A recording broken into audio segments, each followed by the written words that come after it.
नमस्कार श्रोते हो, सुमंगल क्रिएशन्समध्ये आपले हार्दिक स्वागत। गिरनार यात्रा परिक्रमा का करतात यामागे 24,000 वर्षापूर्वीची एक कथा आहे।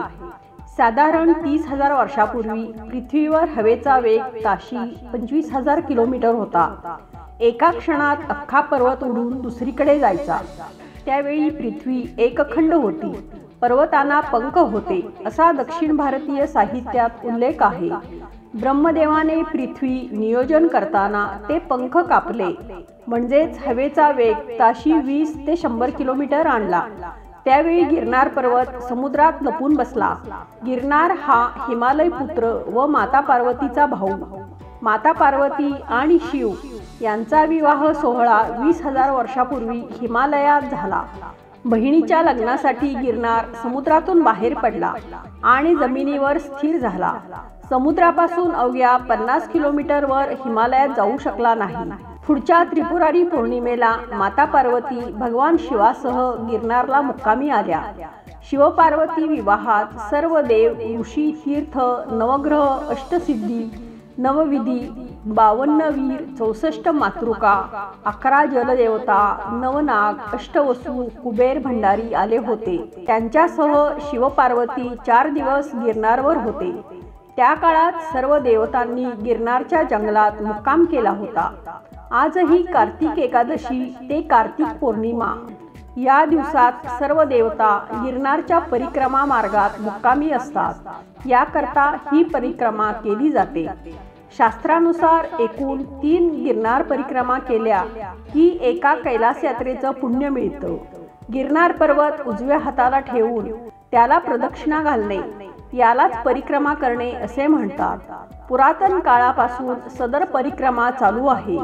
गिरनारच्या भोवतीने पूर्ण जंगल आहे, जे सध्या फॉरेस्ट डिपार्टमेंटच्या अखत्यारीत आहे।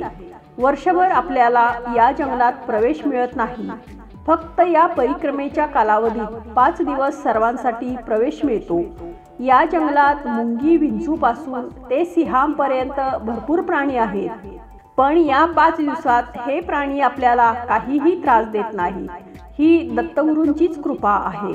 देव आणि त्यांचे गण हे सुद्धा या कालावधीत परिक्रमेसाठी येतात आणि परिक्रमा करतात अशी आख्यायिका आहे। ही परिक्रमा केल्याने आपल्या हातून कळत नकळत घडलेल्या अनेक पापांची मुक्ती मिळते। त्यामुळे प्रचंड संख्येने भक्त मंडळी ही परिक्रमा करतात। आपल्यासारख्या सामान्य माणसांपासून ते साधू संत आणि देव सुद्धा ही परिक्रमा करतात। त्यामुळे परिक्रमा करताना या सत्पुरुषांचे दर्शन, आशीर्वाद मिळाल्यास सोने पे सुहागा। गिरनार परिक्रमेचा मार्ग हा पूर्णपणे जंगलातून जातो। 3 डोंगर चढणे आणि उतरणे, त्यात तीव्र चढ आणि अतितीव्र उतार असे स्वरूप आहे।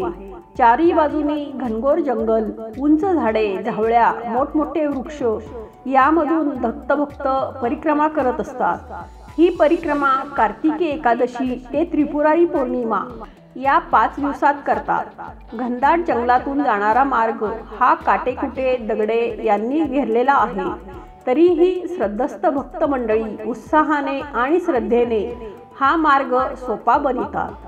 परिक्रमेला सुरुवात झाल्यावर 12 किलोमीटरवर जिनाबाबा ही मडी हे स्थान येते। मागील शतकात गिरनार येथे जिनाबाबा नावाचे अवलिया होऊन गेले। त्यांची एक चिलीम अद्याप येथे आहे। त्या चिलीमीतून ते आत बाहेर करत होते असे म्हणतात। यांची समाधी व धुनी येथे आहे। येथे परिक्रमावासींसाठी गरमागरम भोजन व संस्थांतर्फे उपलब्ध केले असते। अनेक तरुण यासाठी विनामोबदला राबत असतात। थोडे पुढे छोटीशी नदी लागते, सरनो नावाची। त्यात बरेच जण स्नान करतात। तेथून पुढे 8 किलोमीटरवर मालवेला हे स्थान लागते। मालवेला येथे आंब्याची अनेक झाडे आहेत। गिरनार पर्वताचा हा मध्यभाग आहे। तेथून पुढे 8 किलोमीटरवर बोरदेवीचे स्थान आहे। अतिशय रमणीय असे हे स्थान आहे। विग्रह आणि मंदिर दोन्ही नितांत सुंदर आहे। परिक्रमेतील शेवटचा टप्पा हा बोरदेवी ते तलेटी हा मार्ग परिक्रमावासीसाठी अतिशय सरळ आहे। तलेटी म्हणजे गिरनार पर्वताच्या पहिल्या पायरीजवळ आल्यावर ही परिक्रमा पूर्ण होते। परिक्रमेचे एकूण 38 किलोमीटर अंतर आहे।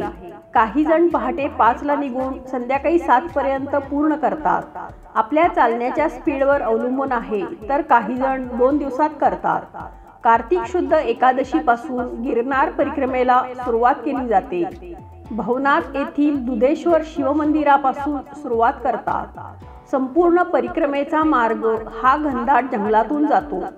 या परिसरात वाघ सिंहाचा वावर जास्त असतो।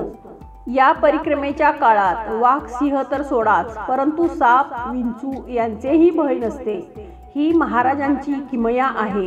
महाराजांच्या आशीर्वादाने यात्रेकरू निर्भय होऊन परिक्रमा करतात। दिगंबरा दिगंबरा श्रीपाद वल्लभ दिगंबरा।